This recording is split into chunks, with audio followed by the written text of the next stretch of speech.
Okay, so before we get into the book today, I want to take a second and look at your character chart. This chart is going to be something that we continue to work on as the book unfolds.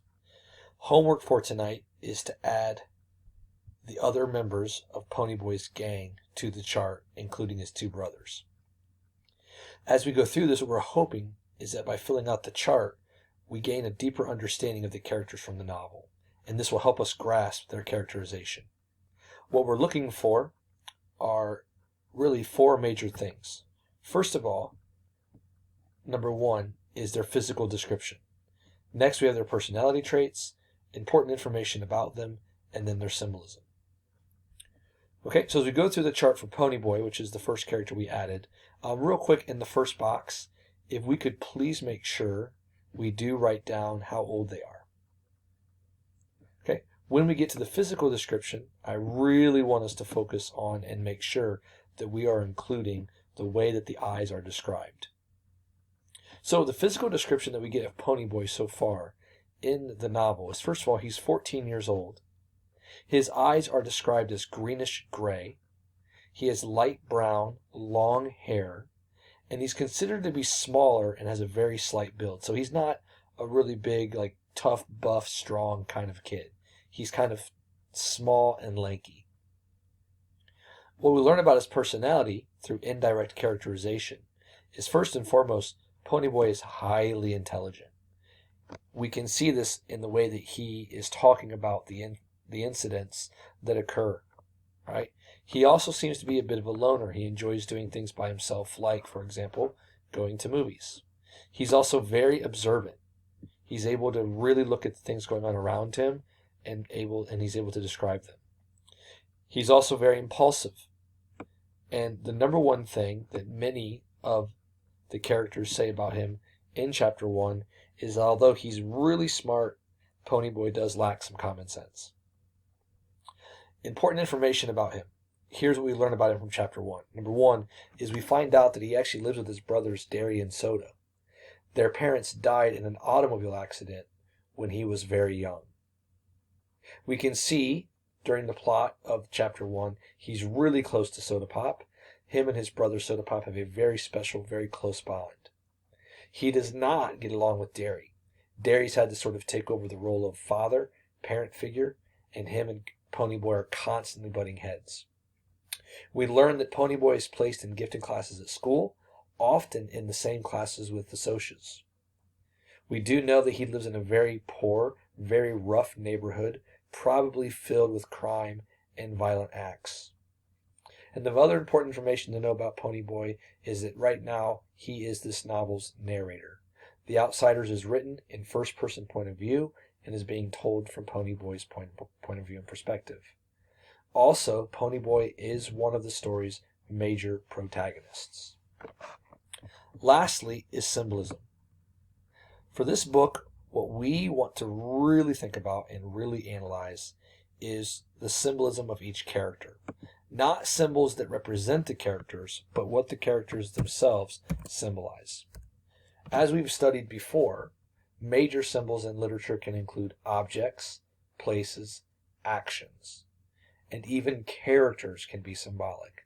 So we really want to see and really want to explore how S.E. Hinton is using these characters to enhance and develop major thematic ideas. So, as a symbol, what does Ponyboy and the other characters symbolize?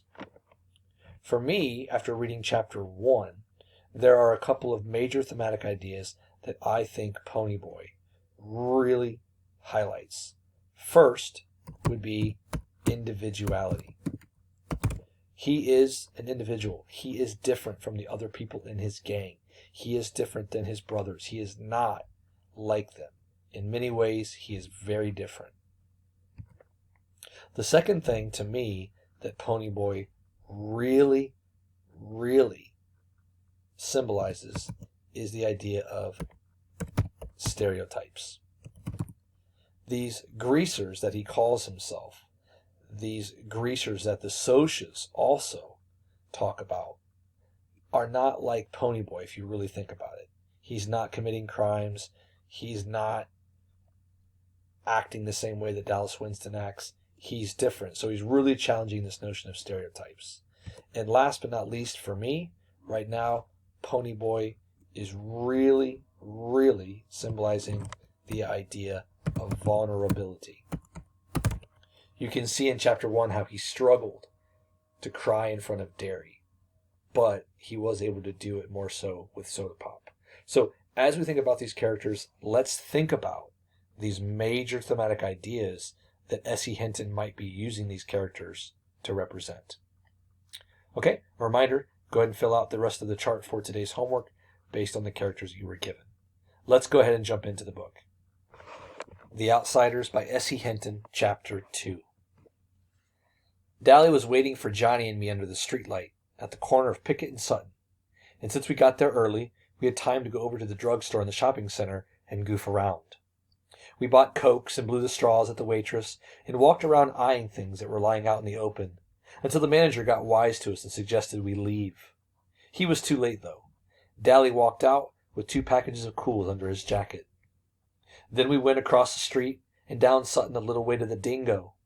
There are lots of drive-ins in town. The Socialists go to the Way Out and to Rusty's, and the Greasers go to the Dingo and to Jay's.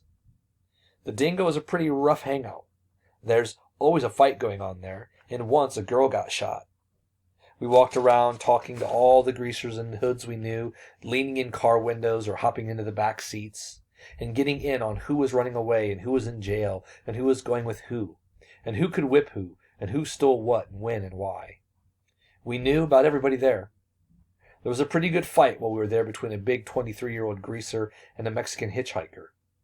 We left when the switchblades came out, because the cops would be coming soon, and nobody in his right mind wants to be around when the fuzz shows. We crossed Sutton and cut around behind Spencer's Special, the discount house, and chased 2 junior high kids across the field for a few minutes. By then, it was dark enough to sneak in over the back fence of the nightly double drive-in movie. It was the biggest in town and showed 2 movies every night, and on weekends 4. You could say you were going to the nightly double and have time to go all over town. We all had the money to get in. It only costs a quarter if you're not in a car, but Dally hated to do things the legal way. He liked to show that he didn't care whether there was a law or not. He went around trying to break laws. We went to the rows of seats in front of the concession stand to sit down. Nobody else was there except 2 girls who were sitting down front.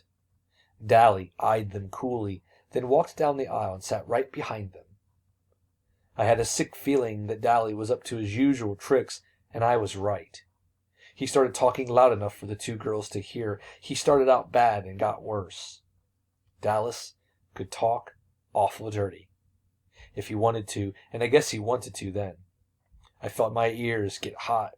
2-Bit or Steve or even Soda would have gone right along with him, just to see if they could embarrass the girls.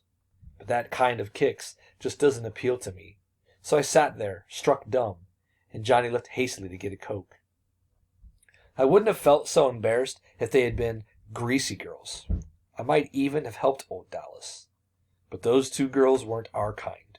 They were tough-looking girls, dressed sharply and really good-looking. They looked about 16 or 17. One had short dark hair, and the other had long red hair. One had short dark hair, and the other had long red hair. The redhead was getting mad, or scared. She sat up straight, and she was chewing hard on her gum. The other one pretended not to hear Dally. Dally was getting impatient. He put his feet up on the back of the redhead's chair, winked at me, and beat his own record for saying something dirty. She turned around and gave him a cool stare.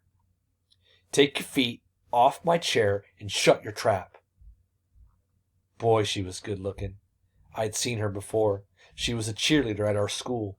I'd always thought she was stuck up. Dally merely looked at her and kept his feet where they were. "Who's going to make me?" The other one turned around and watched us. "That's the greaser that jockeys for this last J sometimes," she said, as if we couldn't hear her. I had heard the same tone a million times. Greaser, greaser, greaser. Oh yeah, I had heard that tone before too many times. What are they doing at a drive-in without a car, I thought, and Dallas said, "I know you 2. I've seen you around rodeos. It's a shame you can't ride bull half as good as you can talk it. the redhead said coolly, and turned back around.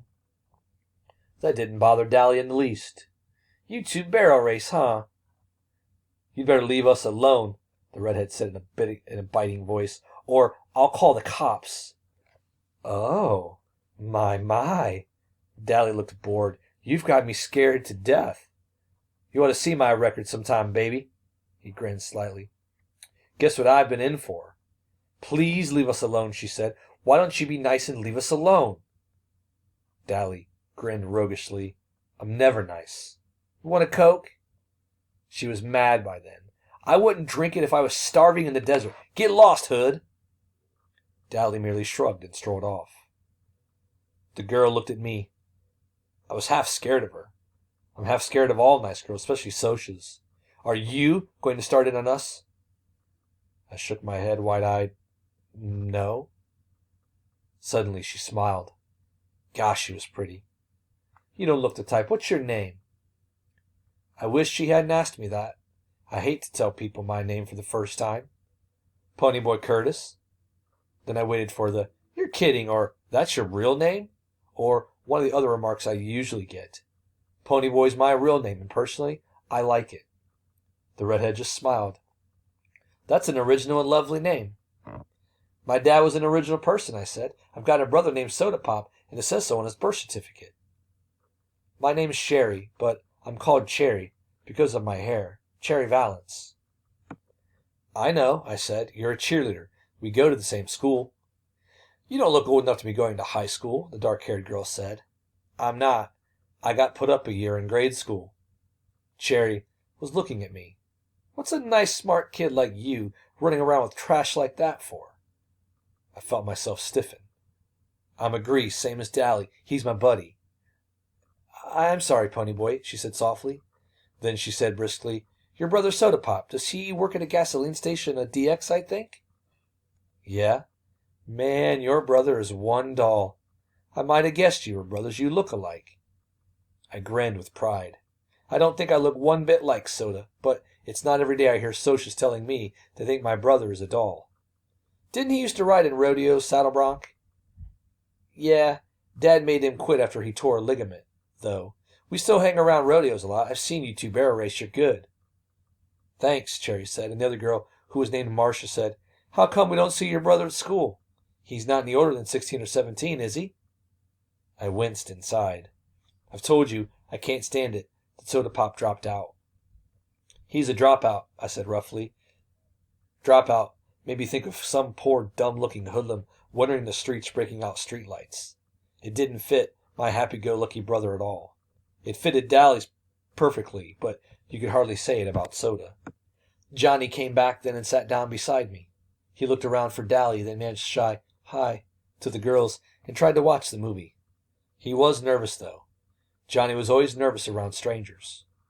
Cherry looked at him, sizing him up as she had me. Then she smiled softly, and I knew she had sized him up right. Dally came striding back with an armful of Cokes. He handed one to each of the girls and sat down beside Cherry. This might cool you off. She gave him an incredulous look, and then she threw her Coke in his face. That might cool you off, greaser. After you wash your mouth and learn to talk and act decent, I might cool off, too. Dally wiped the Coke off his face with his sleeve and smiled dangerously. If I had been Cherry, I would have beat it out of there. I knew that smile. Fiery, huh? Well, that's the way I like 'em. He started to put his arm around her, but Johnny reached over and stopped him. Leave her alone, Dally. Huh? Dally was taken off guard. He stared at Johnny in disbelief. Johnny couldn't say boo to a goose. Johnny gulped and got a little pale, but he said, You heard me. Leave her alone.